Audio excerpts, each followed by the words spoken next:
Good morning student, मैं शीतल कुमारी online classes में आपका स्वागत करती हूँ। पिछले कक्षा में हम राष्ट्रीय शिक्षा नीति देख रहे थे। मैं राष्ट्रीय शिक्षा नीति के 7 खंड आपको बता चुकी थी। आज 8वें खंड पे हम चर्चा करेंगे। चलिए देखते हैं। 8वें खंड में हमें पढ़ना है शिक्षा के पाठ्यक्रम तथा प्रशिक्षण का अभिनवीकरण, अर्थात course of education, process of modernisation. Course of education और प्रोसेस ऑफ मॉडर्नाइजेशन में हमें देखना है कि शिक्षा में क्या क्या जो कोर्स होंगे, पाठ्यक्रम होंगे, साथ ही साथ इसमें जो अभिनवीकरण किया जाएगा, नई नवीनता को लाया जाएगा, टेक्नोलॉजी को किस तरह से इसमें सम्मिलित किया जाएगा।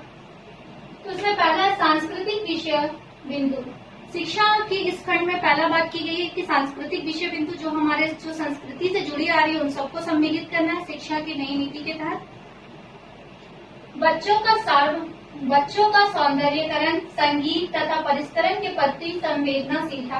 बच्चों में जो है उसका बच्चों का जो बाल सौंदर्य है उसको बरकरार रखना है, अर्थात बालक पे पढ़ाई का या पुस्तक का बोझ नहीं डालना है, उसके बाल सौंदर्य को सम्मिलित रखना, उनकी संवेदनशीलता को बढ़ाना है, उसे अभिप्रेरित करना है।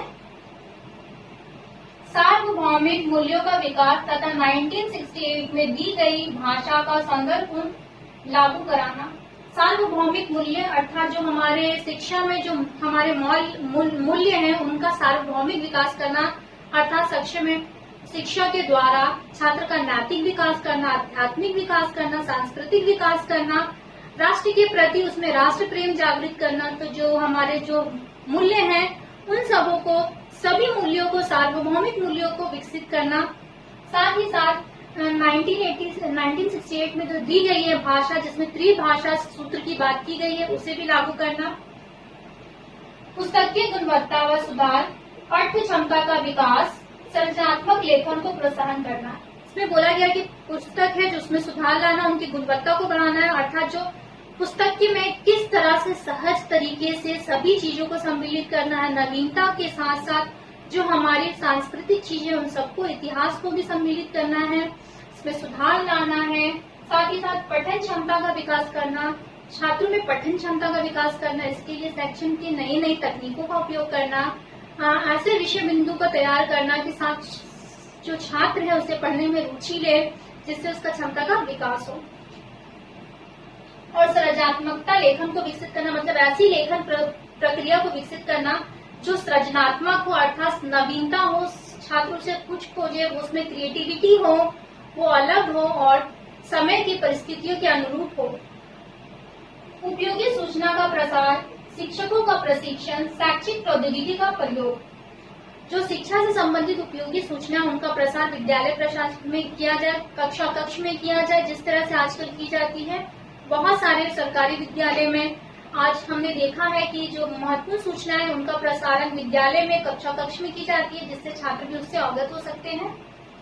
शिक्षकों का प्रशिक्षण, शिक्षकों को प्रशिक्षित किया जाए कि किस तरह से वो अपनी शिक्षा में नवीनता लाए, किस तरह से तकनीक का उपयोग करे, किस तरह से सहायक सामग्री का उपयोग करे कि शिक्षण और अधिक प्रभावशाली हो सके और शिक्षा के उद्देश्य को हम प्राप्त कर सकें। अच्छी उपयोगी बाल फिल्मों को प्रोत्साहन, जो अच्छे उपयोगी बाल फिल्मों हैं उनको भी प्रोत्साहन देना, छात्रों को प्रोत्साहन देना, उन्हें बाल फिल्म दिखाना, जिसके जरिए कि वो उससे अभिप्रेरित हो सके, कुछ सीख सके और अच्छे बाल फिल्मों का निर्माण करना। इसके लिए छात्रों को ज्यादा से ज्यादा नाटक में सम्मिलित करना या नुक्कड़ नाटक का प्रदर्शन करना या बाल फिल्म का विकास करना, जिसके द्वारा वह जन संदेश दे सके, साथ ही साथ अभिप्रेरित हो सके और नवीनता के साथ आगे बढ़ सके। रेडियो, टीवी तथा फिल्मों का भी शिक्षा में उपयोग करना। रेडियो का शिक्षा में उपयोग करना, जैसे कि अगर हम उनको एक बहुत ही महत्वपूर्ण सूचना पर, हमारे देश से संबंधित सूचना का प्रसारण हो रहा है, तो रेडियो के माध्यम से छात्रों को भी वह सूचना से अवगत कराना। टीवी का प्रयोग करना, दूरदर्शन के जरिए छात्रों को शिक्षा देना, साथ ही साथ फिल्मों के द्वारा, बाल फिल्मों के द्वारा छात्रों को अभिप्रेरित करना, मोटिवेट करना, इन सभी चीजों का भी शिक्षा में उपयोग करना। और ये सभी नवीन तकनीक है, नवीनता है, यही शिक्षा में मॉडर्नाइजेशन कहलाता है कि एजुकेशन के फील्ड में, शिक्षा के क्षेत्र में हम नए नए तकनीकों का भी उपयोग कर रहे हैं, ना कि परंपरागत बुक के जरिए, पुस्तकों के जरिए छात्रों को पढ़ा रहे हैं। सृजनात्मकता वस्तुनिष्ठ जिज्ञासा, समस्या समाधान तथा निर्णय लेने में संबंधित कौशलों का विकास हेतु विज्ञान शिक्षण पर बल। छात्रों के सृजनात्मकता शक्ति, क्रिएटिविटी को बढ़ाना, जिज्ञासा, उसकी क्यूरियोसिटी को बढ़ाना, समस्या समाधान अर्थात प्रॉब्लम सॉल्विंग, एक ऐसा वातावरण देना साइंस के जरिए, विज्ञान के जरिए कि छात्र अपनी समस्या का समाधान कर सके।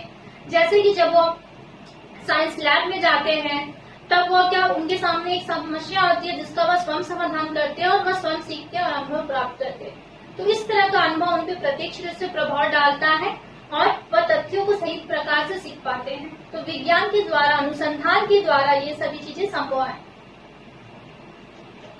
अंकों के स्थान पर ग्रेड का उपयोग करना, छात्रों को अंकों के स्थान पर ग्रेड देना, क्योंकि अंक जब हम छात्र को प्रदान करते हैं तो सामान्यतः कभी कभी छात्र को विषय बिंदु सही प्रकार से आता है पर उसे वह स्पष्ट नहीं कर पाता है, जिस वजह से उसके अंक कम हो जाते हैं, जिससे छात्र में हीनता की भावना आती है, स्वयं में वह हीनता को महसूस करता है। तो इसके स्थान पर उसे ग्रेड देना ताकि छात्र अपने अंकों का तुलना ना कर सके, वह खुद में स्वयं में हीनता ना उत्पन्न कर सके कि मेरे छात्र का, मेरे सहपाठी का मुझसे अधिक अंक आया और मेरा क्यों कम आया है।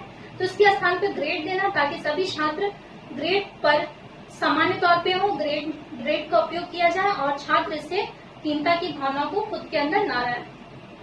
ये सभी 8 विषय बिंदु थे जो राष्ट्रीय शिक्षा नीति के 8वें खंड का एक महत्वपूर्ण भाग था। इन सभी विषय बिंदु को बीएड के साथ साथ किसी भी टीचिंग कॉम्पिटिटिव एग्जाम में जानना अति आवश्यक है। आशा करती हूँ आपने इसे अच्छे से समझा होगा। इससे संबंधित नोट्स मैं पीडीएफ के द्वारा आपको उपलब्ध करा दूंगी। तब तक के लिए धन्यवाद।